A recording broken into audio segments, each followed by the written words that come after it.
अस्सलामुअलैकुम। मोहम्मद अज़हर सिद्दीक अपने programme political diaries के साथ हाजिर खिदमत है। चीज़ें बहुत तेज़ी से आगे बढ़ रही हैं। अब आने वाले दिनों में जो मिलिट्री कोर्ट्स के हवाले से है वो मामला तो आपके सामने खुल कर आ जाएंगे, लेकिन अभी तक गिरफ़्तारियों का सिलसिला जो है वो खैबर पख्तूनख्वा और पंजाब में थमा नहीं, रुका नहीं। गिरफ़्तारियाँ हो रही हैं, एंटी करप्शन डिपार्टमेंट, निगरान हुकूमतें, ये सारा कुछ तो जारी है। क्या ये रुकेगा? क्या रुकना नहीं चाहिए? क्या हम इलेक्शन के अगले मराहल के अंदर चले नहीं जाना चाहिए? ये वो सवाल है जिसका जवाब हम ढूंढ रहे हैं। आईने पाकिस्तान 1973 ने बुनियादी हक का तहफ़्फ़ुज़ दिया है, इलेक्शन का टाइम के हवाले से बातें सारी की और निगरान हुकूमत के रोल का किरदार के बारे में बात की। और निगरान हुकूमत आपने देख लिया है, पंजाब और खैबर पख्तूनख्वा में 90 दिन की लिमिट से आगे वो चल रही हैं और वो अब डे टू डे अफेयर्स, हुकूमत कैसे चलानी है, बजट भी पास हो रहा है और सारे प्रोसेस जो हैं वो आगे चल रहे हैं। तो अब ये देखना किसने, लोगों को उम्मीदें तो अदालतों पे, अदालतें कल भी अहम थी, आज भी अहम है और आने वाले दिनों में भी अहम होगी। जमील फ़ारूकी के साथ एक टीवी प्रोग्राम में मैं बोल न्यूज़ में मौजूद था और वो दूध की नहरें और 70 साल में क्या कुछ हो गया है, मैं अपनी ज़ुबान से क्या कहूँगा, सुनिएगा। अजहर भाई, आप एवन फील्ड के सामने से गुजरे हैं, सिग्नल फ्रीज हो गए। अच्छा चलेंगे सिद्दीक जान साहब पे आए। सिद्दीक भाई तो भाई वापस आ गए चले फिर बोले अजहर भाई बोले। आ जाए दिखाएं जी। एक और दो साथ बैठे थे, वो कहने लगे कि दुबई को ना इस्लामाबाद बना दें आप। बल्कि एक ने तो बड़ी जबरदस्त सजेशन दी है। उन्होंने कहा या तो एक क्रूज ले लें, एक जहाज ले लें, उस जहाज में पूरा सेक्रेटरिएट बना दें, कभी लंदन चला जाया करे, कभी दुबई आ जाए, कभी इसी तरह ही मूव करते रहेंगे, बड़ा मजा आएगा। हमने तो बहुत, पाकिस्तान में तो फैसले कोई होने नहीं है और बड़ा दुख और अफसोस का मकाम है। सब हम कह रहे हैं गलत है, सही है, इकोनॉमी ठीक कर रहे हैं, यानी अभी तो ये सोच रहे हैं कि इकोनॉमी ठीक कैसे करनी है, ये अभी सोच रहे हैं मुल्क कैसे ठीक होगा, ये अभी सोच रहे हैं मेरिट कैसे ठीक होगा। यानी जो 70 सालों में ये कुछ नहीं कर सके, ये तो 70 साल सोचने में लगा दिए हैं, ये ठीक करने में कितने लगाएंगे? मेरा ख्याल 140 साल लगेंगे मजीद ठीक होने में, जो मैं बातों से अंदाजा हो रहा हूँ। बहरहाल मैं बात हूँ आपके सामने लीगल इश्यूज की तरफ। देखिए इस वक्त वजह ये है कि आपकी पार्लियामेंट पर्सन स्पेसिफिक कानून बना रही है। पहले उन्होंने कहा कि नवाज शरीफ को बचाने के लिए जनाब आर्टिकल 184(3) में तरमीम की जाए, उसका रास्ता निकाला जाए। वो सुप्रीम कोर्ट ने टेकअप कर लिया कि वो इख्तियार नहीं है, नजरसानी का वो स्टे हो गया। फिर एक और कानून बना दिया उन्होंने, वो कानून भी चैलेंज हो गया। फिर एक और कानून बना दिया, इन्होंने कहा नहीं कि जो नाअहलियत है ना, वो नाअहलियत 5 साल। भाई आर्टिकल 62(1)(f) जो है वो अहलियत में आता है, क्वालिफिकेशन में। तो नाअहलियत तो ठीक है, आप 5 साल कर ले। भाई अहलियत में तो जब तक आइन के आर्टिकल 62(1)(f) में तरमीम नहीं होगी, आप नवाज शरीफ तो अहल नहीं हो सकते। जहाँ सुप्रीम कोर्ट का जजमेंट मौजूद है और इसकी इंटरप्रिटेशन बड़ी वाज़ेह है। फिर उसके अलावा आपको पता है 2 नैब के केसेस में एवन फील्ड जहाँ से मैं होके आ रहा हूँ अभी, एवन फील्ड और अल अजीजिया में, एक में 10 साल सजा हुई है, एक में 7 साल सजा हुई है और सेक्शन 15 नैब का है उसके मुताबिक। जब आप एवन फील्ड के पास से गुजरे हैं, ठंडी हवा के झोंके भी आ रहे थे वहां से। जी, आपने वो सारी गुफ्तगू सुन ली तो यहाँ मुझसे अब रहा नहीं गया कि काशिफ अब्बासी क्या है, एक प्रोग्राम है कि वो टीम तजर्बाकार और पता नहीं क्या क्या बातें, वो आके क्या कहा, यानी देखे कौन जवाब देगा इस बात का कि ये जो लोग आए, ये चुने गए, ये सिलेक्ट किए गए, क्या है क्या इनके पास? वो भाई इनके पास बेचने के लिए क्या था? सिर्फ बातें ही रह गई है। और जो बात मैं कह रहा हूँ जरा सुन लीजिएगा। काशिफ अब्बासी ने इन चीज़ों को इकट्ठा किया, सारे इन सब के बयान इकट्ठे किए और उन बयान को इकट्ठा करके जरा जोड़ के तो देख ले, निकलेगा क्या? निकलेगा कुछ नहीं। मलेशिया बना दें, शहर कराची को न्यूयॉर्क बना के छोड़ेंगे। पाकिस्तान और पंजाब मलेशिया बनेगा, टर्की बनेगा और यूरोप के किसी मुल्क के मुकाबले में उसके हम पल्ला होगा। फिर ये भी एक नारा आपने सुना, हर एक आपको सुनाता है कि अगर मुझे मईशत ठीक करने का मौका मिला, 6 महीने में मईशत ठीक कर दूं। हमें मौका दे तो ये मुसद्दा अपोजिशन के साथ मिलकर हम 6 महीने में पाकिस्तान की मईशत को ठीक करेंगे, वरना मेरा नाम इमरान नियाजी रख देना। और ये काम इसको नहीं पता, क्योंकि यही चीज जाके उधर पिंडी जाके सेल की जाती थी कि हम अगर आएंगे तो इस मुल्क की मईशत को ठीक कर देंगे। फिर वो वक्त आया जब हुकूमत तब्दील होने वाली थी, मार्च में उस वक्त जब अप्रैल में नो कॉन्फिडेंस या अदम एतमाद होनी थी, तो उस वक्त कहा गया कि हम जब आएंगे हमें वक्त नहीं चाहिए, हमारे पास एक बहुत तजर्बाकार टीम है। अल्लाह ताला के फजल करम से टीम भी है, ठीक। तजुर्बा भी है, ठीक, किस तरह ठीक। महंगाई को, ठीक। इसके नासूर को कंट्रोल करना। टीम भी है, तजर्बा भी है, लेकिन जब हुकूमत में आए तो कहते हैं कि मसाइल इतने थे, हमें पता नहीं था। हमें जब 11 अप्रैल को मैंने हल्फ उठाया तो मुझे भी एहसास नहीं था कि पाकिस्तान की मईशत इतनी ज्यादा तबाह हो चुकी है। इसमें कोई शक नहीं कि बेपनाह चैलेंजेस हैं। चैलेंजेस बहुत है, लेकिन ये फॉर्मूला भी कोई नया नहीं है।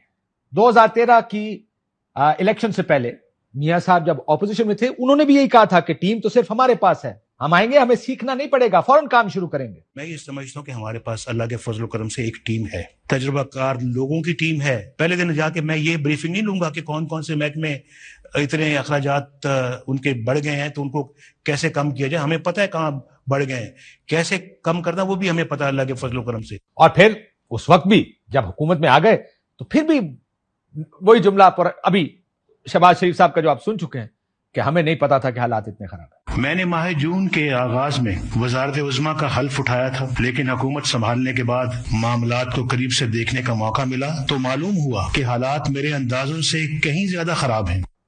जी, हमेशा पहले टीम होती है, बाद में पता चलता है हालात बहुत ज्यादा खराब है। लेकिन इस मुल्क की तबाही कर दी है, मौशत सत्यानाश कर दिया, डॉलर पकड़ा नहीं जा रहा और आम आदमी की ज़िंदगी अजीरन कर दी है। ये हो रहा है। और चले पहले IMF पे बात कर लेते हैं ज़रा।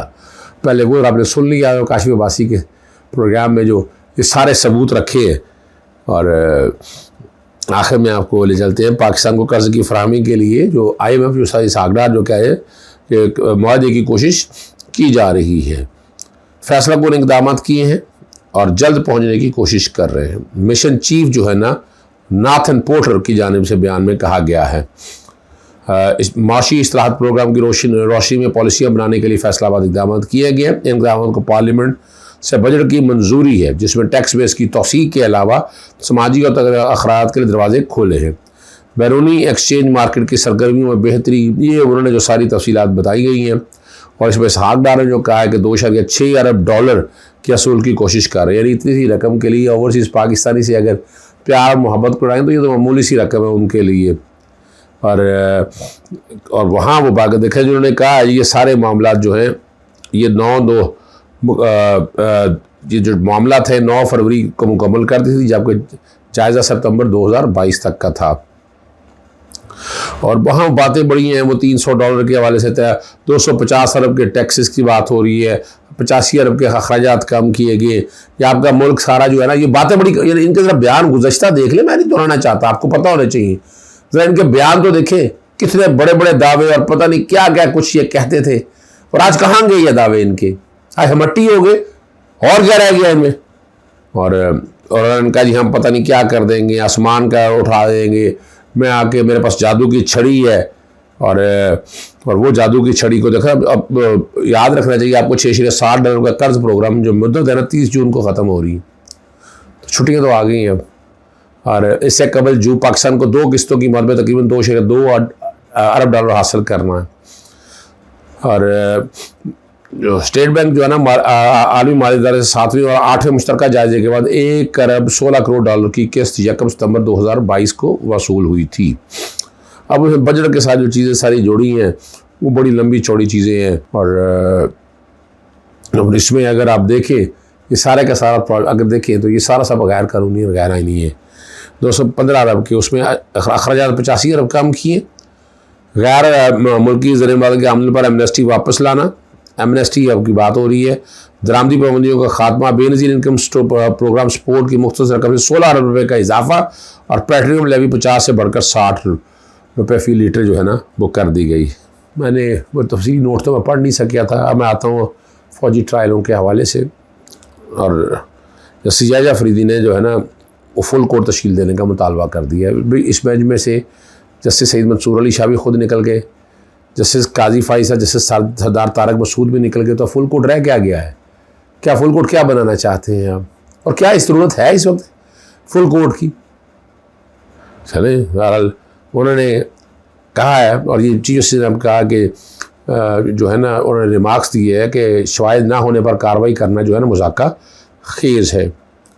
आपको याद है कि पाकिस्तानी फ़ौज के तर्जमान जो है जनरल अहमद शरीफ चौधरी ने 9 मई के वाक़े में अपनी ज़िम्मेदारियों की अदायगी में नाकामी पर एक लेफ्टिनेंट जनरल समेत 3 अफसरों को नौकरी से बर्खास्त कर दिया था। 9 मई के वाक़े के तनाज़ुर में 3 मेजर जनरल, 7 ब्रिगेडियर समेत 15 अफसरान के ख़िलाफ़ तदीबी कार्रवाई मुकम्मल कर ली थी और 102 शरपसंदों के ख़िलाफ़ जो कह रहे मुकदमा चलाया जा रहा है और ये अमल जारी है। इमरान खान ने इसका जवाब जो है ना वो यूँ दिया है कि अगर ये मुल्क के ख़िलाफ़ बगावत है तो अदालत ओपन ट्रायल हो, छुप कर नहीं, ताकि अपने आप को बेकसूर साबित कर सकूँ। इमरान खान ने अपने आप को पेश कर दिया है कि अगर ट्रायल भी होता है तो मैं सामने आकर ट्रायल करने के लिए तैयार हूँ। और उन्होंने कहा है कि आज मैं अपनी फ़ौज और एस्टैब्लिशमेंट से कहना चाहता हूँ कि आपने अपने बयान से फ़ैसला कर दिया कि हम ही बगावत कर रहे थे। एक मेरा मौक़िफ़ भी है, तो इंसाफ का तकाजा है कि आप एक पेज में जज हो जो इंसाफ से उसका फ़ैसला दे। और सोशल मीडिया पर ख़िताब में कहा कि कल ISPR ने प्रेस कॉन्फ्रेंस में बात की कि पाकिस्तान के ख़िलाफ़ बगावत की गई और सारा इशारा पाकिस्तान तहरीक इंसाफ था, हमने बगावत की और ये कह कि पहले से इस प्लान का हिस्सा बना रहा था, हमने पहले से बगावत की तैयारी की थी, हमने ये सारा अपनी फ़ौज के ख़िलाफ़ किया है। उन्होंने दावा किया है कि उन्होंने बात की, मुझे बहुत तकलीफ़ महसूस हुई। ISPR और स्टैब्लिश का यह मौक़िफ़ PID ने बगावत की, हमारा मौक़िफ़ यह है कि ख़िलाफ़ साजिश की गई और हुकूमत गिराई गई है। इमरान खान अब बड़ी वजाहत के साथ आ गए कि जो कुछ हुआ है ये उनके ख़िलाफ़ साजिश की गई है। 25 मई को जो उनके साथ हुआ है सियासी जमात से ऐसा नहीं हुआ, हमने किसी को रोका या किसी के ख़िलाफ़ FIR कटवाई हो, हमारे ऊपर पूरा एक अटैक किया गया और हमारे खिलाफ ही पर्चे कटे। उन्होंने कहा मेरे घर पर 24 घंटे तक हमला किया गया जिसमें कोई कानूनी जवाब नहीं था। अब ऐसा कभी किसी लीडर के ख़िलाफ़ नहीं हुआ। इमरान खान के मुताबिक जुडिशल कॉम्प्लेक्स में मुझे कत्ल करने की पूरी तैयारी थी। साजिश ये हो रही थी कि जो जमात इलेक्शन जीते जा रही है उसके ख़िलाफ़ साजिश करके पार्टी को ख़त्म करना है। और इमरान खान का ये भी कहना था कि सारा वक्त एक अदालत से दूसरी अदालत में चक्कर लगाने में लग जाता है। इल्ज़ाम आयद किया कि सबसे बड़ी पार्टी को बाहर रखने से बड़ी साजिश और क्या हो सकती है। मुझे इमरान खान कहते हैं, मुझे ये पता है कि 9 मई को मुझे पकड़ना चाहते थे तो मैंने वीडियो बयान रिकॉर्ड कर दिया, मुझे गैर करने जब पकड़ा तो क्या ये भी साजिश का हिस्सा था और इससे लोगों को इश्तिहार आना था। और उनका मौक़िफ़ ये है कि प्लान तैयार करके क्रैकडाउन किया गया। यही नहीं हो सकता कि पहले से प्लान के बगैर 2 दिन में 10,000 कारकुनान जेल में चले जाएं। इमरान खान के मुताबिक ISPR का मौक़िफ़ है कि अब यहाँ वो बड़ी सीधी सी बात है, उन्होंने कहा ये बोगस केसेस हैं और इनका ओपन ट्रायल वो चाहते हैं। ये सारी बातें जो है इमरान खान ने अब कौम के सामने रख दी हैं। मैं आपके सामने सारी बातें, अब आप फ़ैसला देखिए, ये फ़ैसला जो है ना बड़ा कॉम्प्लिकेटेड है और मैं यहाँ बार बार कहता हूँ कि हमेशा के पाकिस्तान की बात होनी चाहिए, पाकिस्तान को आगे लेके जाना चाहिए। पाकिस्तान आगे जाएगा तो हम सब आगे जाएंगे। प्रोग्राम ख़त्म करने से पहले बताता चलता हूँ कि आपको अली मोहम्मद खान को फिर गिरफ्तार कर लिया गया है। एंटी करप्शन शरीफ आदमी है, मैं उसको बड़ी अच्छी तरह से जानता हूँ और मैंने शुरू में भी आपको बताया है। और ये ज़हन में रखिएगा कि इस तरह क्या निज़ाम ठीक हो सकता है, क्या ये निगरान हुकूमतें ठीक कर रही हैं, लेकिन अली मोहम्मद खान खड़ा है, वकील भी है और हम सैल्यूट भी करते हैं। बाकी रब बेहतर जानता है, आइन और कानून के दायरे में रखते हुए आप अपनी जंग जारी रखें। बाकी जो होगा वो वक्त सामने सारा कुछ ले आएगा। इजाज़त चाहता हूँ। अस्सलाम वालेकुम, अल्लाह हाफ़िज़। पाकिस्तान जिंदाबाद।